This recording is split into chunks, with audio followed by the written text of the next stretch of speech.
Selamat datang kembali di pembahasan mendalam kita.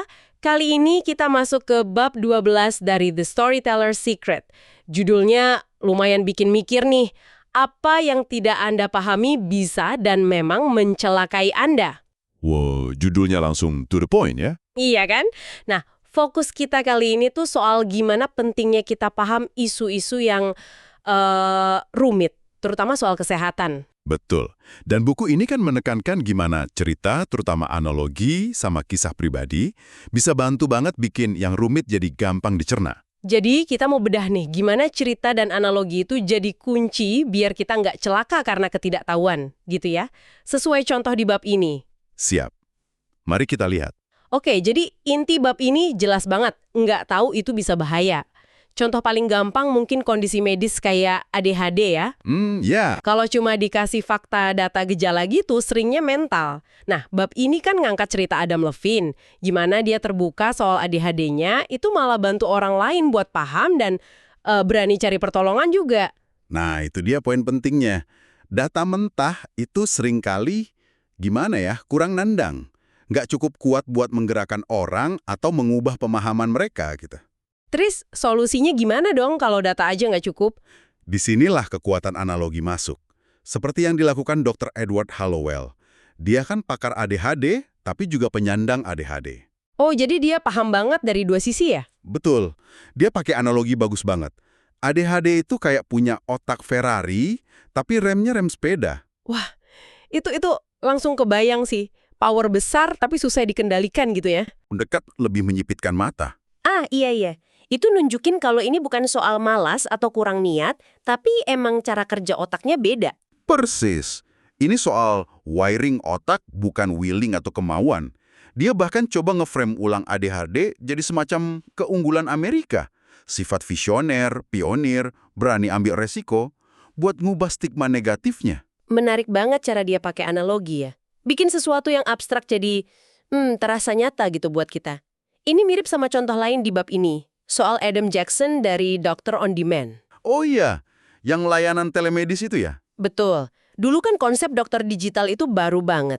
Nah, dia nggak jelasin teknologinya yang rumit, tapi pakai analogi klinik urgent care atau klinik darurat biasa. Ah, jadi orang langsung klik gitu ya.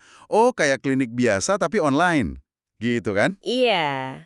Menghubungkan yang baru sama yang udah kita kenal. Gampang jadinya. Nah, itu kekuatan analogi. Terus, selain analogi, ada lagi nih yang nggak kalah kuat. Cerita pribadi. Kayak Dr. Hallowell tadi ya, yang cerita soal ADHD dan disleksianya sendiri. Betul. Keterbukaan dia itu ngebangun semacam jembatan emosional. Ada trust, ada koneksi. Beda banget rasanya sama kalau kita cuma disodorin data statistik yang dingin. Di bab ini ada nyinggung soal studi di Jurnal Asosiasi Medis Amerika. JAMA juga kan soal ini? Ya, ada esai di JAMA yang bilang kalau narasi atau cerita pribadi itu seringkali lebih ampuh buat gubah perilaku kesehatan dibanding statistik. Apalagi kalau mau melawan bias yang udah mengakar kuat. Orang lebih tergerak sama cerita manusia ya, dibanding angka. Banget. Kita lihat aja di perdebatan soal vaksin kan? Itu juga disinggung di bab ini. Iya, gimana cerita satu figur publik yang bilang anak saya adalah sains saya, itu bisa jadi viral dan berpengaruh banget. Meskipun mungkin ya, nggak sejalan sama bukti ilmiah mayoritas. Nah, itu menunjukkan betapa kuatnya narasi pribadi. Makanya perlu juga ada kontranarasi yang kuat, yang juga pakai cerita, tapi berbasis bukti. Maksudnya, cerita nyata tentang akibat kalau nggak divaksin gitu. Iya. Contohnya kisah Sarah Clue yang jadi tuli dan separuh buta gara-gara campak. Atau Sarah Walton yang sistem saraf pusatnya rusak permanen bertahun-tahun setelah kena campak waktu bayi. Cerita-cerita kayak gini nih yang menghidupkan data. Cerita yang bikin kita mikir dan merasakan dampaknya langsung ya. Benar. Termasuk cerita Melinda Gates soal ibu-ibu di negara berkembang. Mereka rela jalan jauh buat vaksinasi anak bukan karena baca jurnal medis, tapi karena mereka lihat sendiri anak tetangganya meninggal karena penyakit itu. Cerita mereka itu yang ngasih jiwa ke statistik pencegahan penyakit. Jadi kesimpulannya jelas banget ya dari bab ini, kalau mau bikin orang paham isu rumit, apalagi soal kesehatan, statistik sama jargon teknis aja tuh sering nggak efektif. Betul. Justru cerita pribadi dan analogi yang pas, yang relevan, itu yang bisa jadi jembatan pemahaman. Mengingatkan kita lagi ke judul bab tadi. apa yang nggak kita pahami memang bisa mencelakai kita. Dan alat utama biar kita paham yaitu tadi, analogi dan kisah pribadi. Keduanya bikin yang rumit jadi bisa dipahami, dirasakan, diingat.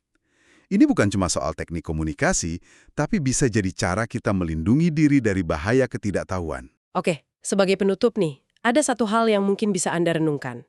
Coba deh pikirin satu ide atau konsep rumit yang pernah Anda rasa susah banget buat dipahami, atau mungkin susah buat dijelasin ke orang lain. Tantangan bagus tuh. Kira-kira ada nggak ya analogi atau cerita pribadi yang bisa bikin ide itu jadi lebih hidup, lebih gampang dicerna, baik buat Anda sendiri maupun buat orang lain? Dan yang lebih penting lagi mungkin, gimana cara Anda pribadi memastikan kalau hal-hal yang belum Anda pahami betul itu nggak malah berbalik mencelakai Anda?